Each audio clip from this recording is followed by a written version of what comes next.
Unos 5.000 lactantes en Europa mueren de muerte súbita. Y de todas las personas que mueren de muerte súbita, un 4% no sabemos por qué ocurre exactamente. Imaginen el dolor de la desaparición del ser querido, imaginen el que no estábamos allí, que no sabíamos, e imaginen que interviene, porque tiene que intervenir a veces el Poder Judicial, el forense, bueno, y tienen el escenario de la terrible muerte súbita.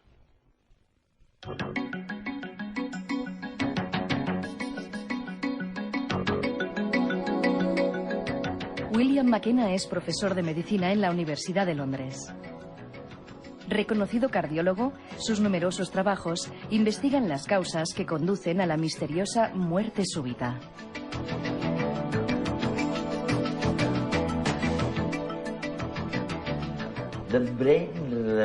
El cerebro se niega a conocer muchas de las cosas que suceden a su alrededor. Y este mismo cerebro se vuelve loco cuando un ser querido o un familiar se muere y no sabemos por qué demonios ha sucedido.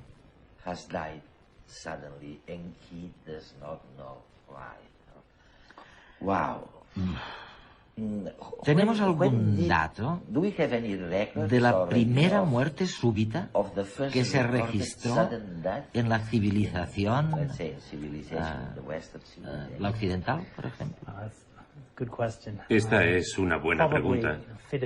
Probablemente fue Filipides, el atleta griego que de repente se murió cuando estaba corriendo de Esparta a Atenas para anunciar la victoria en la batalla de Maratón, que dio nombre a la prueba olímpica.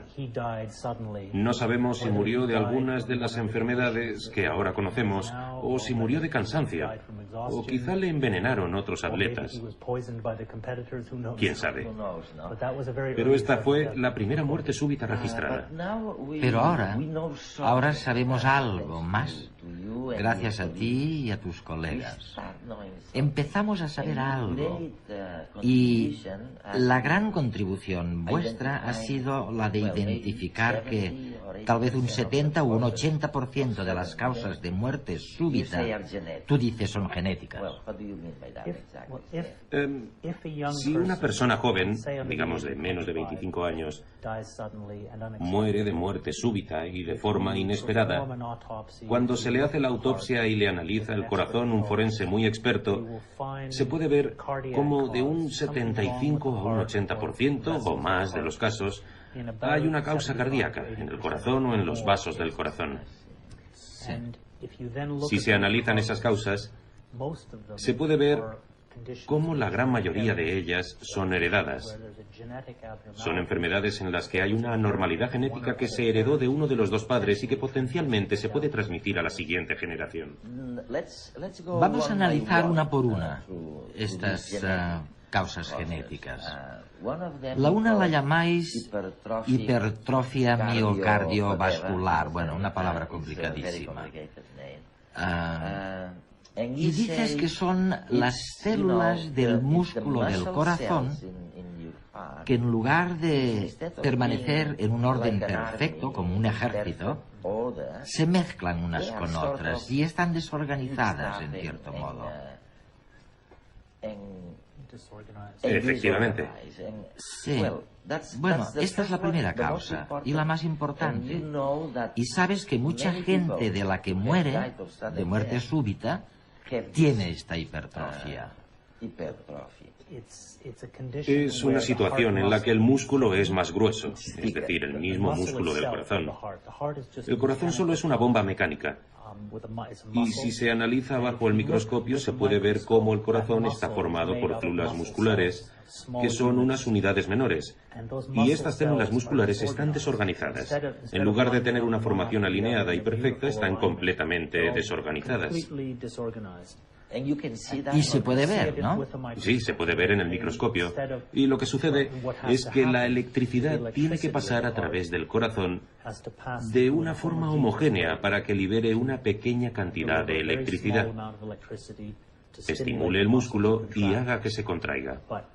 Pero si la electricidad, debido a la desorganización, fluye haciendo círculos, es potencialmente letal, es muy peligrosa y puede causar la muerte. Y esto es en realidad lo que sucede. Las personas que tienen de un 30 a un 40% de la masa de las células del corazón desorganizada muere de muerte súbita.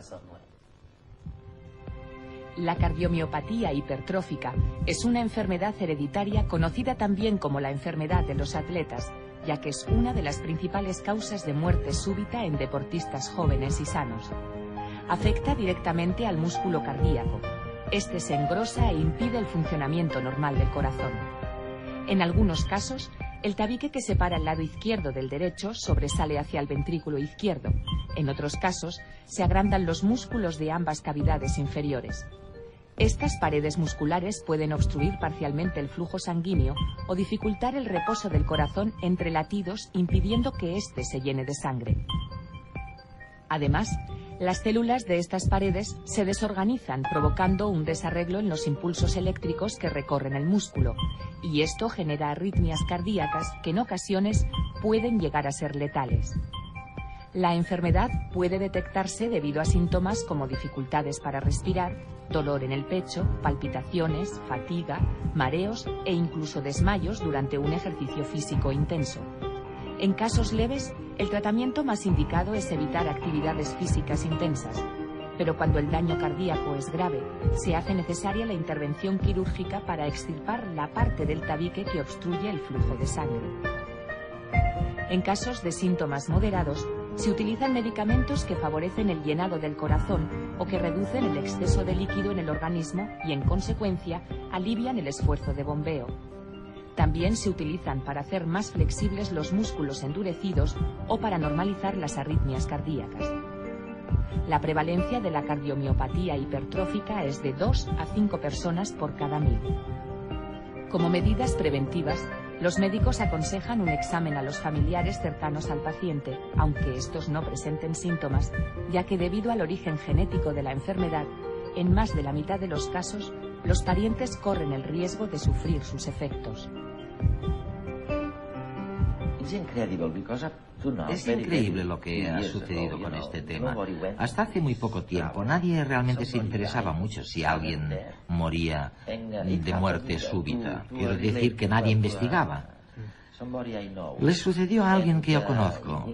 Se le murió una prima de muerte súbita a los 18 años. Y durante mucho tiempo me decía que la madre estaba tristísima y que su prima se había muerto sola en un sofá sin que nadie pudiera hacer nada por ella, y este pensamiento, bueno, la torturaba, ¿no? Y el otro día, por pura coincidencia, me dijo que en su familia 5 personas habían muerto de muerte súbita. En la familia, en la misma familia. Y yo pensé, pero ¿cómo es posible que nadie hubiera hecho la relación entre estas muertes y la condición familiar? En este sentido, tu tesis, tu idea de que es genético, puede significar realmente un gran cambio, ¿no? Sí, si se reconocen las bases genéticas, de alguna manera se puede prever el futuro sin necesidad de analizar el pasado. Y si se ve que en una familia se han sufrido muchas muertes súbitas, hay una familia en Escocia en la que ha habido 10 muertes súbitas de menores de 25 años en 2 generaciones. Y esto sucedió sin que los médicos dijeran nada. Y la familia tampoco decía nada. Nadie comentaba lo que le había pasado al primo Johnny. Se había muerto y nadie hablaba del tema. Se quedaba en un duelo familiar y nadie había reconocido que potencialmente se podía prevenir. Estas muertes se pueden prevenir.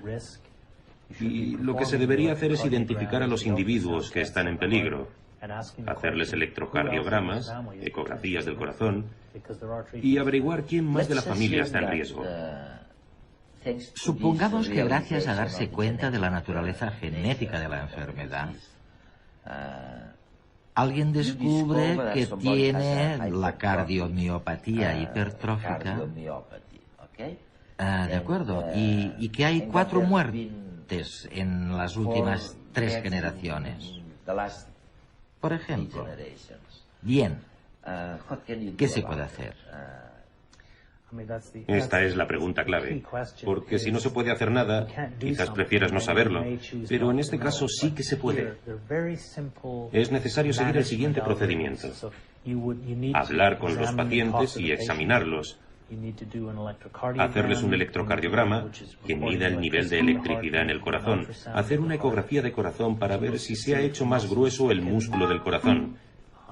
Y entonces, si el resultado es positivo, si se decide que la persona es portadora del gen, la siguiente pregunta es: ¿hay riesgo de que lo padezca? No todo el mundo que porta el gen sufre la enfermedad. Solo hay un subgrupo de un 10% que sí que tiene un cierto riesgo y que se puede diagnosticar con una prueba muy fácil, simplemente haciendo una prueba física y tomando la presión arterial después de haber hecho el ejercicio. Normalmente la presión aumenta con el ejercicio y, sin embargo, en estas personas no sufre un aumento o incluso disminuye.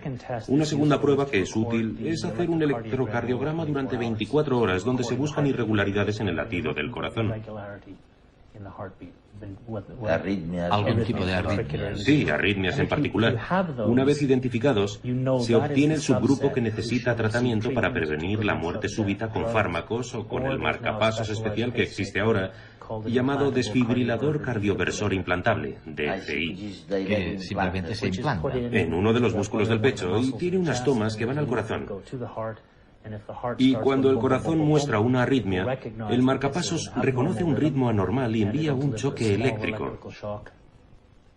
Este restablece el ritmo.